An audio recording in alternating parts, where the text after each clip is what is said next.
When I made my mining guide for 3.19, I said it was a work in progress that would benefit from more time and experimentation. So while the main guide nails the core process of mining, and I hope contains a lot of helpful information, I'll add to it with videos like this detailing smaller updates as we work them out.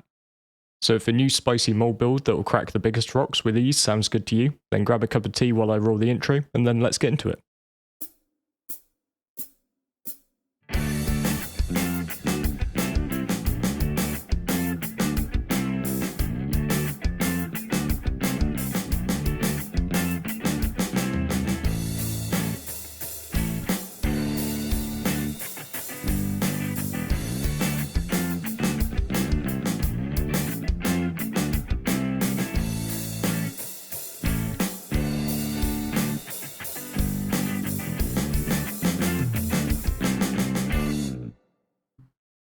Hello and welcome back, or welcome to the channel.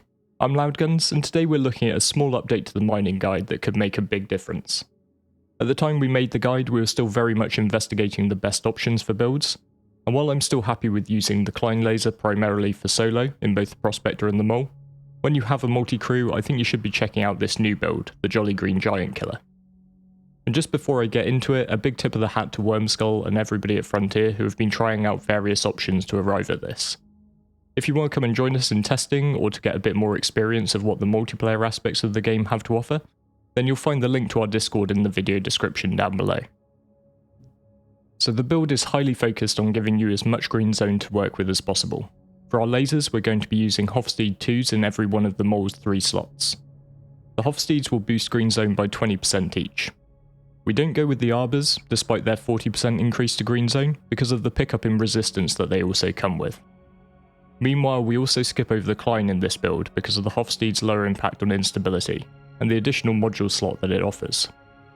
The Hofstedes also benefit from their lower minimum laser power, which comes in handy for secondary breaks. As a baseline, because there are some modifications we can come onto, we then want to add a total of 4 Focus 3 modules, 2 on one of the Hofstedes and 1 on each of the others. We have 2 open module slots left, and these can be pretty flexible. I'd probably go with a Surge on one of the lasers in case we need to temporarily push power up for a break, and a Torpid on another to increase the speed of cracking. So now let's take a look at this combination in action. So last night a group of us set out to find some chunky rocks to just show this off with. To start with, we've got this 51k mass, 22% Taranite rock. And I think where you're using a full crew, you want to really keep your focus on tier 1 materials, Taranite, Bexolite and Gold. And if you come across it, then the S-tier Quantanium, of course. Otherwise you're going to struggle to pay your crew a fair wage if you're just going home with tier 2 materials regularly. So we'll turn the lasers on one by one so you can just see this green zone grow. Laser 1, Laser 2, and finally Laser 3. And we've got 100% green zone. No power beyond the minimum charge is required, and we're charging the rock and it's going to crack.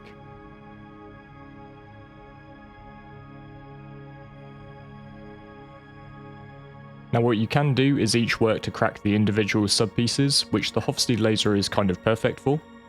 However, you can just as easily trigger all 3 lasers onto the same sub-piece, and in most situations you'll have the same result of a 100% green zone and a super speedy break. A good little trick to use for coordinating a multi-crew is having a lead laser operator designate the next break with their extraction mode. You can all scan different parts of the rock, but when one of you finds it, switch to extraction mode, mark it up for the other 2, and then when they let you know that they've acquired it, you can count them in. In previous tests, this build has worked effectively on rocks of over 100k mass as long as we've used a gadget. The biggest we managed to get our hands on last night was this 85k gold rock, which cracked without any addition of Surge or the gadget.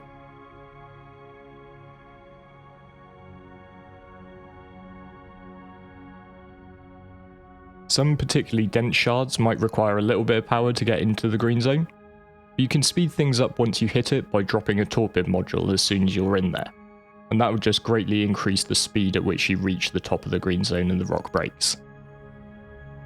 Keep in mind that that Torpid will remain active for a minute, so if you quickly identify further pieces, you can get more than one break done with the benefits of it. When you've got a higher mass rock or a particularly high tier 1 percentage, you might want to also add the gadget. To complement this build, the wave shift with its 100% green zone buff and reduction to instability can be perfect. This 74k mass rock with 40% gold wasn't quite giving us a perfect green zone until I quickly slapped a wave shift on, and that pushed us back into the sweet spot despite all that tier 1 content. So I hope you found this useful, and please do let me know in the comments how you get on trying it out. This build does take some, okay nearly all, of the difficulty out of mining big rocks, and the challenge becomes how coordinated can you be with your teammates to maximise your speed. And with that said, I would stress that while it's a great build to use to rake in the space bucks right now, I would fully expect this to get rebalanced after it becomes more widely used. There's absolutely nothing wrong with that. With the most recent mining update, CIG have tweaked so many dials and values that there were bound to be some anomalous results such as this. Soren Johnson and Sid Meier, the designers behind Civilization, once said that given the opportunity, players will optimise the fun out of a game. And one of the responsibilities of designers is to protect the player from themselves. So in future patches, I would fully expect the Jolly Green Giant Killer to bite the dust, but until then, have some fun with this absurd build. So thank you very much for watching all the way to the end. Feel free to hit those all important like and subscribe buttons if you found it useful, and I look forward to seeing you next time.